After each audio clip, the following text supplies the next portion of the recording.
আমাদের পরিবারের সবাই মিলে একবার সৌদি আরব গিয়েছিলাম। তো আমরা মক্কায় এক সপ্তাহ ছিলাম, মদিনায় একটা সপ্তাহ ছিলাম। তো মদিনায় থাকা অবস্থায় আমি একবার হারিয়ে গিয়েছিলাম। সেখানে মসজিদে নববীতে আমি হারিয়ে গিয়েছিলাম। তো কিভাবে হারিয়ে গিয়েছিলাম, আমি যখন মসজিদে নববীতে ইশারের নামাজ পড়ার জন্য গেলাম, তখন আমি অজুখানায়, তখন তো আমার নামাজের অজু ছিল না, আমি অজু করার জন্য অজুখানায় গেলাম। অজুখানা একটু দূরেই ছিল। আমি তখন অজু করতে গিয়েছিলাম। অজুখানা থেকে বের হয়ে আমি অবাক হয়ে গেলাম, আমি কিচ্ছু চিনতে পারছি না। আমি সব দিকে তাকিয়ে দেখলাম, আমি যেই জায়গা দিয়ে এসেছি এরকম অনেক জায়গা রয়েছে, আমি কিচ্ছু চিনতে পারছি না।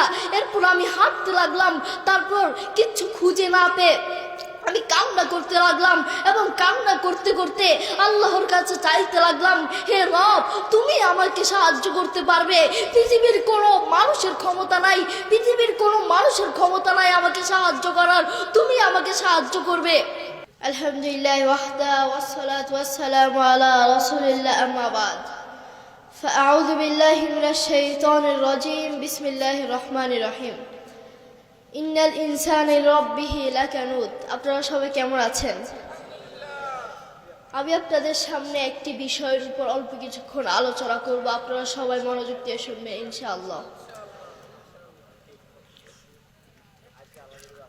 এই পৃথিবীতে যিনি আমাদেরকে মায়া করে দয়া করে বাঁচিয়ে রেখেছেন তিনি হচ্ছে আল্লাহ সুবহানাহু ওয়া তাআলা। তিনি আমাদেরকে সৃষ্টি করেছেন, তিনিই আমাদের রব। আপনি ভেবে দেখেছেন কোনোদিন পৃথিবীর বহু মানুষকে আল্লাহ এই চোখ দেন নাই? আপনি জানেন এই চোখের কত দাম? পৃথিবীর বহু মানুষকে আল্লাহ এই হাত দেন নাই? আল্লাহ আপনাকে আমাকে দয়া করে হাত দিয়েছেন, পা দিয়েছেন। পৃথিবীর বহু মানুষকে আল্লাহ আপনার মতো আমার মতো কথা বলার তৌফিক দেন নাই। আল্লাহ আপনাকে আমাকে কথা বলার মতো তৌফিক দিয়েছেন। আফসোসের বিষয় হচ্ছে সেই আল্লাহর সাথেই আপনি নাফরমানি করছেন, সেই আল্লাহর সাথেই আপনি বেঈমানি করছেন। প্রিয় ভাই, আপনি কি কখনো দেখেছেন আপনি যখন রাতে ঘুমাতে যান আপনার মা, আপনার বাবা, আপনার ভাই বোন এবং কি আত্মীয় স্বজন সবাই আপনাকে ছেড়ে ঘুমিয়ে যায়? পৃথিবীর প্রত্যেকটা মানুষ আপনাকে ছেড়ে ঘুমিয়ে যায়, কিন্তু আপনার দয়াময় আল্লাহ, দয়াময় রব, তিনি আপনাকে ছাড়া ঘুমান না। লা তাখুযুহু সিরাতুন ওয়ালা নাউম, লা তাখুযুহু সিরাতুন ওয়ালা নাউম। আল্লাহ সুবহানাহু ওয়া তাআলা কখনো ঘুমান না। আফসোসের বিষয় হচ্ছে সেই আল্লাহর সাথে আপনি নাফরমানি করছেন। যেই আল্লাহ আপনাকে হাত দিয়েছেন সেই আল্লাহর দেয়া হাত দিয়ে আপনি খারাপ কাজ করছেন। যেই আল্লাহ আপনাকে চোখ দিয়েছেন সেই আল্লাহর দেয়া চোখ দিয়ে আপনি মোবাইলে অশ্লীল ভিডিও দেখছেন। যেই আল্লাহ আপনাকে কথা বলার মতো তৌফিক দিয়েছেন সেই আল্লাহর দেয়া মুখ দিয়ে আপনি মোবাইলে অশ্লীল ভিডিও দেখছেন। আপনি বাংলাদেশের হাসপাতালগুলোতে গিয়ে দেখেন, সেই হাসপাতালে বহু মানুষকে আল্লাহ ক্যান্সার দিয়েছেন। ক্যান্সারের যন্ত্রণায় হাসপাতালের বিছানায় ব্যথার যন্ত্রণায় ছটফট করছে। পৃথিবীর বহু মানুষকে আল্লাহ বড় বড় রোগ দিয়েছেন, হাসপাতালের বিছানায় ছটফট করছে। আল্লাহ আপনাকে আমাকে দয়া করে মায়া করে বাঁচিয়ে রেখেছেন, সেই আল্লাহর সাথে আপনি নাফরমানি করছেন। কোরআন মাজিদ আল্লাহ সুবহানাহু ওয়া তাআলা বলেন, ইন্নাল ইনসানা লিরাব্বিহি লাকানুত, ইন্নাল ইনসানা লিরাব্বিহি লাকানুত। এই দুনিয়ার মানুষ বড়ই নাফরমান, আসলেই বড়ই নাফরমান। যে আল্লাহ তাকে চোখ দিয়েছেন সেই আল্লাহর দেয়া চোখ দিয়ে সে মোবাইলে খারাপ ভিডিও দেখছে। সে আল্লাহর কোরআনটা দেখার তার সুযোগ হয় না, ইবাদত করার তার সুযোগ হয় না, নামাজ পড়ার তার সুযোগ হয় না। প্রিয় ভাই, আমরা তো এখন আমাদের রবকে চিনি না। আমরা সেই রবের জন্য নামাজ পড়তে পারি না, কোরআন পড়তে পারি না। প্রিয় ভাই, একটা বিড়াল তার রব চিনে, একটা কুকুর তার মালিক চিনে। আপনি তার বাস্তবতা দেখুন। আমার বাবা আমাদের মাদ্রাসায় ছাত্রদেরকে আনন্দ দেওয়ার জন্য একটা বিদেশি বিড়াল দেখেছে।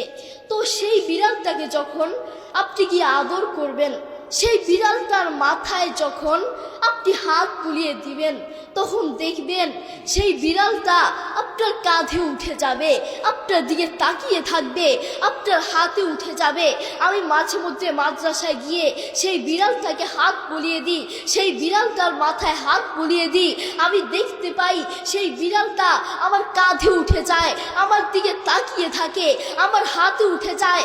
আমি তখন মনে মনে ভাবতে থাকি, একটা বিড়াল তার রব চিনে, একটা কুকুর তার রব চিনে, একটা পশু তার রব চিনে, আর তুমি মানুষ হয়ে এখনো চিনতে পারো নাই কে তোমাকে রিজিক দিয়েছেন, কে তোমাকে খাওয়ান, কে তোমাকে দেখার মতো চোখ দিয়েছেন, সে আল্লাহকে আপনি এখনো চিনতে পারেন নাই। আপনি পশুর চেয়েও খারাপ, আপনি বিড়ালের চেয়েও খারাপ, আপনি মানুষ হতে পারেন না, ঠিক কিনা? প্রিয় ভাই, বান্দা যখন আল্লাহর কাছে চায়, আল্লাহ বান্দাকে খালি হাতে ফিরিয়ে দেন না। তার বাস্তবতা দেখুন, আল্লাহ কোরআন মাজিদে আল্লাহ তাআলা বলেন, উদউনি আস্তাজিব লাকুম, তোমরা আমাকে ডাকো এবং আমি তার সাড়া দিব। তার বাস্তবতা দেখুন, আমরা আমাদের বাবা, আমাদের পরিবারের সবাই মিলে একবার সৌদি আরব গিয়েছিলাম। তো আমরা মক্কায় 1 সপ্তাহ ছিলাম, মদিনায় 1 সপ্তাহ ছিলাম। তো মদিনায় থাকা অবস্থায় আমি একবার হারিয়ে গিয়েছিলাম, সেখানে মসজিদে নববীতে আমি হারিয়ে গিয়েছিলাম। তো কিভাবে হারিয়ে গিয়েছিলাম, আমি যখন মসজিদে নববীতে ইশারের নামাজ পড়ার জন্য গেলাম, তখন আমি অজুখানায়, তখন তো আমার নামাজের অজু ছিল না, আমি অজু করার জন্য অজুখানায় গেলাম। অজুখানা একটু দূরেই ছিল, আমি তখন অজু করতে গিয়েছিলাম। অজুখানা থেকে বের হয়ে আমি অবাক হয়ে গেলাম, আমি কিচ্ছু চিনতে পারছি না। আমি সব দিকে তাকিয়ে দেখলাম, আমি যেই জায়গা দিয়ে এসেছি এরকম অনেক জায়গা রয়েছে, আমি কিচ্ছু চিনতে পারছি না। এরপর আমি হাঁটতে লাগলাম, তারপর কিচ্ছু খুঁজে না পেয়ে আমি কান্না করতে লাগলাম, এবং কান্না করতে করতে আল্লাহর কাছে চাইতে লাগলাম, হে রব, তুমি আমাকে সাহায্য করতে পারবে। পৃথিবীর কোনো মানুষের ক্ষমতা নাই, পৃথিবীর কোনো মানুষের ক্ষমতা নাই আমাকে সাহায্য করার, তুমি আমাকে সাহায্য করবে। এরপর হাঁটতে হাঁটতে একজন বাঙালিকে দেখলাম। আমি তখন একজন মানুষকে দেখলাম চেয়ারের উপর বসে আছে। আমি তাকে গিয়ে জিজ্ঞেস করলাম, ভাই আপনি কি বাঙালি? তখন তিনি বললেন বাঙালি। জিজ্ঞেস করলাম কারণ হচ্ছে ওখানে বহু জাতির মানুষ থাকে, চায়নার, আরো আফ্রিকান, আরো বিভিন্ন ধরনের মানুষ থাকে। আমি তখন তাকে গিয়ে প্রশ্ন করলাম, আপনি কি বাঙালি? তখন তিনি বলল হ্যাঁ আমি বাঙালি। তিনি বলল হ্যাঁ আমি বাঙালি। তখন আমি তাকে প্রশ্ন বললাম আপনি ইউটিউবে মুফতি মোহাম্মদ আলী লিখে সার্চ দেন, আমি যেখান থেকে এসেছিলাম আমি আর আমার পরিবারকে খুঁজে পাচ্ছি না। আপনি মুফতি মোহাম্মদ আলী লিখে সার্চ দেন, সেখানে আমার বাবার নাম্বার থাকতে পারে, আমার নাম্বার মুখস্থ নেই। তখন তিনি বললেন দুঃখের বিষয় হলো, তিনি বললেন আমার কাছে কোনো টাচ ফোন নাই, আমার কাছে একটা বাটন ফোন আছে। আমি তখন আরো মন খারাপ হয়ে গেলাম। আমার তখন আরো মন খারাপ হয়ে গেল। আমি বলতে লাগলাম আমি তো এখন কিভাবে আমার পরিবারের কাছে যাব, আমার তো নাম্বার মুখস্থ নেই। তখন তিনি বললেন তোমার কোনো টেনশন করার দরকার নাই, নো টেনশন, তুমি আমার সাথে আসো, আমি তোমাকে সামনে নিয়ে যাচ্ছি। যদি তুমি তোমার বাবা, তোমার পরিবারকে দেখতে পাও, তুমি ওখানে চলে যেও। আমি তখন তার সাথে হাঁটতে লাগলাম, তখনও মনে মনে ভাবতে লাগলাম, মনে মনে বলতে লাগলাম আল্লাহ তুমি আমাকে সাহায্য করতে পারবে। কান্না করতে করতে বলতে লাগলাম তুমি আমাকে সাহায্য করতে পারবে।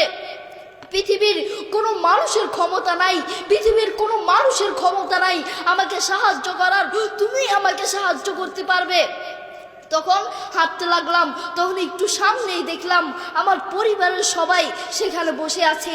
আমি তখন তার কাছ থেকে বিদায় নিয়ে আমি সেখানে চলে গেলাম। সুবহানাল্লাহ, বলতে যাচ্ছিলাম দেখেছেন বান্দা যখন আল্লাহর কাছে চায় আল্লাহ বান্দাকে খালি হাতে ফিরিয়ে দেন না। তাই আসুন আমরা আল্লাহর পথে ফিরে যাই। আল্লাহ তাআলা আমাদের সবাইকে বোঝার তৌফিক দান করুন। আসসালামু আলাইকুম ওয়া রাহমাতুল্লাহি ওয়া বারাকাতুহু। মাশাআল্লাহ।